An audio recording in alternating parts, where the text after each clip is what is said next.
안녕하세요. 팀터바인 허범석 팀장입니다. 지난주부터 이번주까지 이정엽 팀장이 베트남으로 출장을 가게 되어서 이번주에도 이유한 팀장이 함께하게 되었습니다. 안녕하세요. 이유한 팀장입니다. 날씨가 점점 무더워지기 시작합니다. 다행히 이번 주 초부터 비 소식이 들리는데 우산 꼭 챙기시기 바랍니다. 네, 이번 한 주도 스타트업 컨설팅팀 팀터바인과 대한민국 대표 스타트업 미디어 벤처스퀘어가 함께 만든 팀터바인의 스타트업 위클리와 함께 힘차게 시작하세요. 네, 이번 주 투자의 추 소식 먼저 전해드리겠습니다. 전해주시죠. 마켓컬리가 힐하우스 캐피탈로부터 350억 원의 투자를 유치하여 총 1,350억 원 규모의 시리즈 D 투자 라운드를 마쳤다는 소식입니다. 지난 4월에 1,000억 원의 투자를 유치했다는 소식을 전해드렸었는데 이번에 350억 원이 더해져서 총 1,350억 원을 유치했네요. 이제 마켓컬리도 유니콘의 반열에 올랐다고 볼 수 있겠습니다. 네, 그렇습니다. 마켓컬리는 이번 추가 투자를 통해 물류 시스템 고도화와 공급망 관리를 위한 인력을 확충할 것이라고 밝혔습니다. 네, 올해 배우 전지현 씨를 광고 모델로 기용하는 등 이제는 보다 더 많은 대중들의 사랑을 한몸에 받고 있는 기업으로 떠오르는 마켓컬리. 앞으로의 행보가 정말 기대됩니다. 다음으로 AI 스타트업 마이셀럽스 소식 전해주시죠. 네, 인공지능 솔루션을 개발하는 스타트업 마이셀럽스가 150억 원 규모의 투자를 유치했다는 소식입니다. 마이셀럽스는 올해 초 아마존으로부터 즉각 수익화가 가능한 인공지능 솔루션이라는 평가를 받으며 한국 최초로 아마존이 인정한 글로벌 베스트 케이스로 소개받은 적이 있습니다. 네, 정말 축하드립니다. 아마존이 인정했다니 대단하네요. 다음으로 프리미엄 VR 콘텐츠 플랫폼 어메이즈 VR의 투자 유치 소식 알려주세요. 네, 어메이즈 VR이 약 84억 원의 시리즈 A 투자를 유치했다고 합니다. 어메이즈 VR은 자체 제작 카메라와 클라우드 서비스를 통해 몇 시간씩 걸리던 VR 영상 프로세싱 작업을 몇 분 만에 완료할 수 있는 아주 빠르고 쉬운 VR 영상 제작 툴을 개발하고 있습니다. 이번 투자에는 미래에셋 네이버 신성장 투자조합, LG 테크놀로지 벤처스, 스마일게이트 인베스트먼트 그리고 미래에셋 벤처 투자 등이 참여했다고 합니다. 네, 창립 4년 만에 네이버, LG 등 IT 대기업을 파트너로 맞이한 어메이즈 VR 정말 대단합니다. 다음으로 인플루언서 마케팅 스타트업 데이터블 소식 알려주시죠. 네, 데이터블이 TS 인베스트먼트와 K클라비스 인베스트먼트로부터 30억 원 규모의 시리즈 A 투자 유치에 성공했다는 소식입니다. 데이터블은 현재 운영하고 있는 인플루언서 마케팅 서비스 해시업을 6월부터 오픈 베타로 전환하여 팔로워 1만 명 이상의 인스타그램 사용자라면 누구든 가입할 수 있도록 허용할 계획이라고 밝혔습니다. 네, 다음으로 원단 판매 플랫폼 패브릭타임의 투자 유치 소식입니다. 네, 패브릭타임이 KB 인베스트먼트와 두나무행 파트너스로부터 21억 원의 시리즈 A 투자를 유치했다고 합니다. 패브릭타임은 17만 개 동대문 원단 정보를 데이터베이스화하여 52개국 해외 패션 디자이너들에게 원단을 판매하는 플랫폼 스와치온을 운영하는 곳이죠. 이번 투자 유치를 통해서 본격적인 해외 마케팅과 함께 서비스 고도화에도 나설 계획이라고 합니다. 네, 다음으로 리디북스를 운영하는 프리미엄 콘텐츠 플랫폼 리디 주식회사의 인수 소식입니다. 네, 리디북스의 이북 서비스 많이들 이용하고 계실 텐데요. 이번에는 애니메이션을 추천하고 스트리밍까지 하는 서비스를 운영하는 라프텔을 인수했다고 합니다. 리디 주식회사는 이번 인수를 통해 서점을 넘어 영상 콘텐츠까지 포괄하는 프리미엄 콘텐츠 플랫폼 기업으로 거듭날 것이라고 밝혔습니다. 네, 리디북스의 성장이 아주 인상적이네요. 저도 자주 썼던 서비스인데요. 앞으로 콘텐츠 플랫폼으로서의 성장이 아주 기대됩니다. 다음은요. 네, 중고차 구매 동행 서비스 마이마부가 IBK 기업은행으로부터 투자를 유치했다고 합니다. 마이마부는 중고차 구매 시 소비자 입장에서 차를 확인해주는 전문가가 동행해서 구매 과정을 돕는 서비스인데요.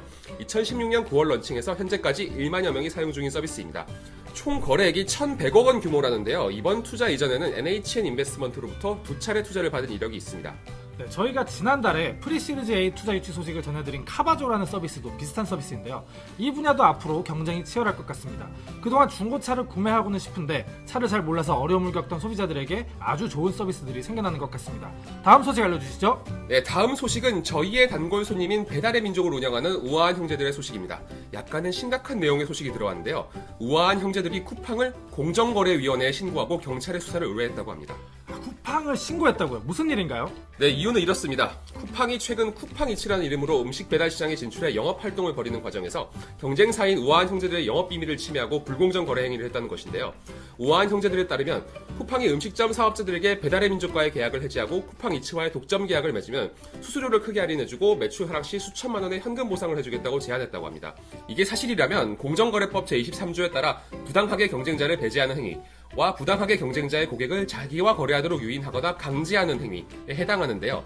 또한 우아한 형제들은 쿠팡이 배민 라이더스의 매출 최상위 50개 음식점 명단과 매출 정보를 확보해 영업 활동에 이용했다고 주장하고 있습니다. 우선 우아한 형제들은 쿠팡의 공정거래법 위반 여부를 판단하는 것에 초점을 두고 적극적으로 법적 조치를 검토하겠다는 입장입니다. 네, 양사 모두 한국의 대표적인 스타트업으로 출발한 만큼 이번 갈등은 참 아쉬운 점이 많은데요. 아무쪼록 선의의 경쟁자로서 좋은 관계를 만들어 나갔으면 하는 바람입니다. 다음 소식 전해주시죠. 네, 다음은 카카오페이 소식입니다. 카카오페이가 출범 2주년을 맞아 카카오페이데이 2019를 열고 올해 주요 사업을 공유하는 행사를 가졌습니다. 마음 놓고 금융하다라는 슬로건을 발표하고 금융을 편안한 일상으로 만들어주는 카카오페이 앱 출시 계획을 밝혔는데요. 현재 빠른 속도로 성장 중인 결제, 송금, 멤버십, 청구서, 인증, 투자 서비스를 한 차원 더 확장하고 유기적으로 연결해 더 좋은 금융생활 환경을 만들어갈 계획이라고 합니다. 네, 마음 놓고 금융하다 아주 좋은 슬로건인 것 같은데요. 구체적으로 어떤 서비스들이 추가되나요?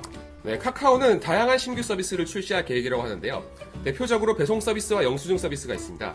배송 서비스의 경우 선물하기, 중고거래, 쇼핑몰 반품 등 다양한 거래에서 카카오페이의 결제 송금 서비스 기능을 접목하여 편리하게 사용 가능하도록 만든 서비스이고, 영수증 서비스의 경우 결제, 영수증, 이용 대금 명세서까지 모두 모바일로 전환시켜 카카오페이의 앱 안에서 여러 결제 영수증이나 세금 관련 증빙 자료 등을 한눈에 볼 수 있다고 합니다. 그 밖에 보험과 같은 생활에 밀접한 다양한 서비스를 출시해 기능을 확장할 예정이라고 합니다. 네, 영수증 같은 것들까지 포함된다면 그동안 지갑에 꼬깃꼬깃 넣어 다니던 영수증도 줄이고 종이도 아낄 수 있겠네요. 네, 그렇죠. 그동안 카카오페이 서비스는 카카오톡 앱 안에서만 사용할 수 있었는데요. 이번 달 안에 별도 앱을 출시할 예정이라고 합니다. 사용자 니즈에 따라 기존의 카카오톡 앱 또는 카카오페이 별도 앱을 동시에 사용할 수 있다고 합니다. 네, 카카오가 점점 더 우리들의 생활 속에 깊이 파고들고 있는 것 같습니다. 앞으로 더욱더 진화된 모습 기대하면서 다음으로 중기부 소식 전해주시죠. 네, 중소벤처기업부가 개방의 혁신 네트워크 아이콘 활동을 본격 추진한다고 합니다. 아이콘은 중소기업 R&D 과제 발굴 기획을 골자로 기업, 연구자, 금융기관을 연결하는 허브를 구축하고 중소기업 투자 유치와 판로 개척 그리고 해외 진출을 돕고자 마련된 시스템입니다. 이를 위해 중기부는 우선적으로 AI, 시스템 반도체, 바이오, 그리고 스마트 공장 4개 분야에서 대중소기업, 대학 연구기관, 금융기관 협력 네트워크를 시범 운영해 중소기업 혁신 기술을 선제 발굴하고 융합 연계 연구를 강화하여 적극적인 성과 공유에 나선다는 방침입니다. 또한 중기부는 민간 과제 발굴이 실질 성과로 이어질 수 있도록 개방의 혁신 지원 민간 합동 TF를 구성하여 지원 방안 마련과 이행 여부를 주기적으로 점검하겠다는 계획도 밝혔습니다. 예, 다음으로 포스코가 벤처 생태계 활성화를 위해 1조 원 규모의 민간 전략 모펀드를 조성한다는 소식입니다. 네, 포스코가 1조 원의 모펀드를 출자하여 그중 8천억 원을 벤처펀드 조성에 투자하고 2천억 원을 기술 사업화 기반 구축에 사용하겠다고 밝혔습니다. 벤처펀드는 포스코 출자금 8천억 원에 외부 자금 1.2조 원을 추구하여 총 2조 원 규모로 조성된다고 합니다. 해당 펀드는 포스코 신사업 편입을 고려한 전략적 투자와 국내외 유망 분야 투자에 쓰일 예정입니다. 투자 단계는 초기부터 성장기, 프리-IPO 단계까지 벤처 스타트업 전 생애 주기에 따라 단계별로 진행될 전망입니다. 8천억 원짜리 펀드라니 단독 기업으로서 정말 대단한 규모의 금액이네요. 예, 다음 소식은요. 네, 국내 최고의 외식 주문 중개회사이자 스타트업 엑셀러레이터로 활발히 활동하고 있는 CNT테크가 지난 5월 20일 서울 창업허브에서 키친 인큐베이터 1기 발대식을 열었습니다. 서울 창업허브 키친 인큐베이터는 외식 창업을 희망하는 예비 창업자에게 공유 주방을 제공하고 설비와 집기, 교육, 멘토링, 후속 지원 등 창업 서비스를 제공하는 사업으로 서울창업진흥원이 주관하고 CNT테크가 운영을 맡았습니다. 이번에 선발된 1기 22개 팀은 3개월간 창업교육 프로그램과 품평회, IR 등 인큐베이팅과 메뉴 개발을 위한 공유주방, 그리고 직접 판매할 수 있는 개별주방 운영 기회를 제공받습니다. 또한 공유주방 전문 외식 브랜드로 자리 잡으면 CNT테크로부터 투자 유치도 가능하다고 합니다. 네, CNT테크는 최근 스마트 키오스크인 쉘위봇 서비스를 론칭하기도 했죠. 국내 푸드테크 분야의 엑셀러레이터로서는 독보적인 존재감을 보이는 CNT테크. 앞으로의 활동 응원하겠습니다. 다음 소식은요. 빅데이터 분석 기반 패션 큐레이션 서비스 파페피포를 운영하는 스타트업 레이니가든이 지난 17일 싱가포르 최대의 온라인 쇼핑몰 큐텐과 동남아 지역 진출을 위한 전략적 업무 협약을 맺었다고 합니다. 아, 그렇군요. 그런데 파페피포가 어떤 서비스인가요? 네, 파페피포는 옷이 필요한 상황과 원하는 스타일을 입력하면 빅데이터 분석에 따라 나에게 알맞은 패션을 추천해주고 구매까지 가능하게 해주는 서비스입니다. 엄선된 국내 온라인 쇼핑몰들에서 가장 잘 팔린 제품들만 모아서 큐레이션해준다고 합니다. 이번 협약을 통해 레이니가든은 직접 소싱한 7만여 개의 패션몰 상품들과 유명 화장품 브랜드 상품들을 큐텐에 제공하게 됩니다. 파페피포에 등록되는 상품들은 자동으로 큐텐에 실리게 되어 곧바로 해외 수출로 이어질 수 있는 기회가 생기게 된다고 합니다. 네, 이제 수많은 국내 온라인 패션몰들의 상품들이 세계로 나갈 수 있게 된 거네요. 축하합니다. 다음 소식은요. 네, 카쉐어링 서비스로 유명한 소카가 소카 페어링이라는 신규 서비스를 출시한다고 합니다. 소카 페어링은 원하는 차량을 자신의 차처럼 이용하면서 안 쓸 때에는 다른 사람에게 공유하는 형태의 서비스인데요. 차를 장기 대여해서 사용하다가 가끔 다른 사람에게 빌려주면 자신의 대여료를 할인받을 수 있는 서비스입니다. 소카에 따르면 월 5회를 다른 사람에게 공유한다고 가정할 경우 50% 정도 대여료 할인을 받을 수 있다고 합니다. 아, 그렇군요. 그럼 어떤 차들을 사용할 수 있나요? 네, 투싼이나 그랜저 같은 국산차도 있고 벤츠 GLA, BMW 3 시리즈, 미니 등 14가지 차종 중에서 골라서 사용할 수 있다고 합니다. 대여료는 첫 3개월 50% 할인 기준으로 차종에 따라 24만원에서 60만원 선이라고 합니다.